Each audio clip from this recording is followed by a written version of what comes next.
Hello दोस्तों, WhatsApp.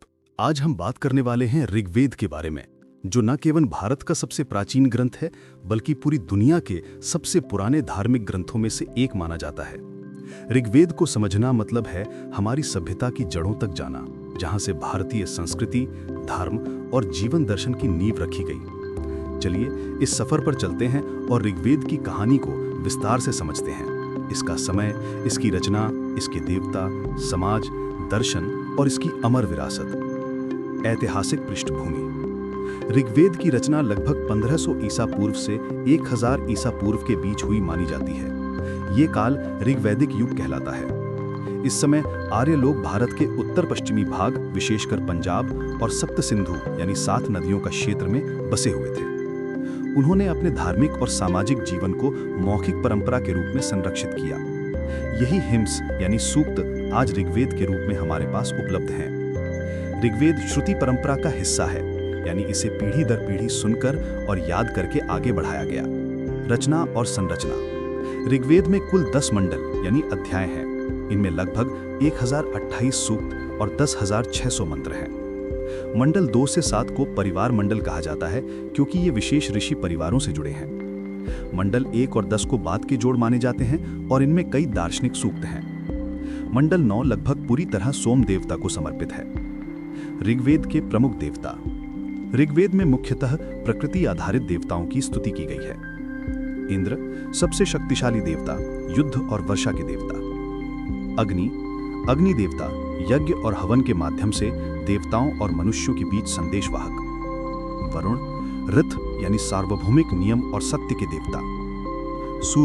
Suryadev. सोम पवित्र पौधा और पेय जो यज्ञ में प्रयोग होता था। उषा प्रभात की देवी। मरुत तूफान और वायु देवता। विषय वस्तु। ऋग्वेद के मंत्र अनेक विषयों पर आधारित हैं। प्रकृति की पूजा, अग्नि, इंद्र, वरुण, सूर्य। दार्शनिक प्रश्न, सृष्टि की उत्पत्ति कैसे हुई, ब्रह्मांड का रहस्य। सामाजिक जीवन, जन यानी ट्राइब, परिवार, स्त्रियों की स्थिति। आर्थिक जीवन, पशुपालन, कृषि, व्यापार। युद्ध और विजय, इंद्र और योद्धाओं की स्तुति।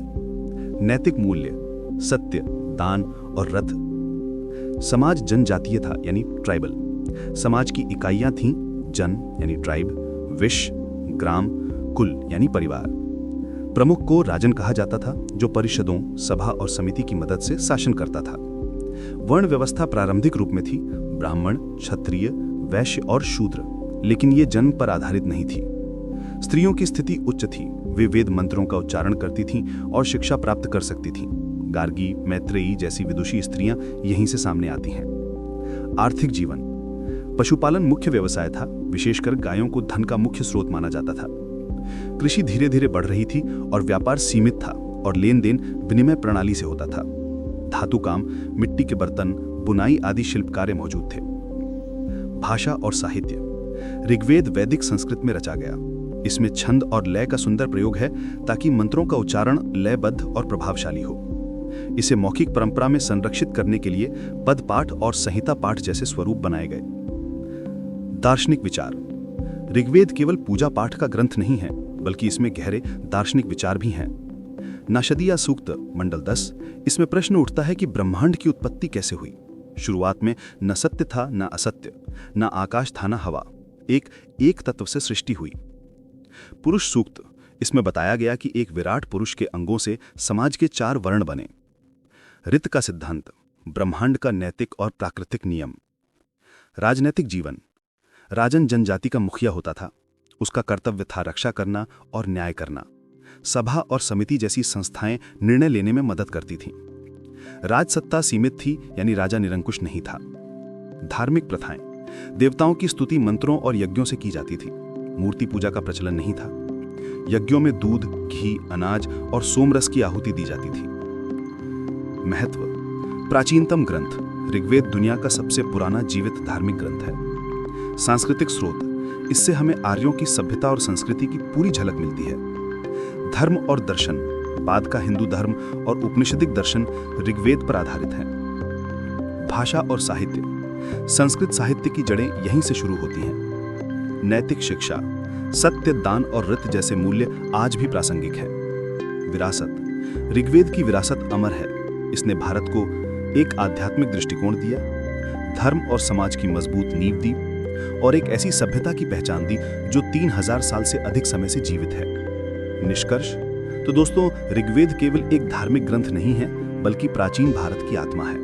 इसमें हमारी सभ्यता का इतिहास, समाज, अर्थव्यवस्था, धर्म और दर्शन सब कुछ संचित है। जब हम ऋग्वेद के मंत्र पढ़ते या सुनते हैं तो हमें महसूस होता है कि हजारों साल पहले भी इंसान उन्हीं सवालों से जूझ रहा था।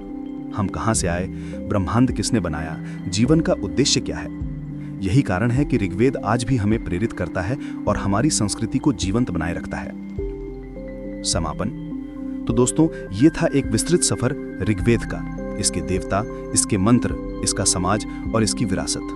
उम्मीद है ये आपको पसंद आया होगा। धन्यवाद।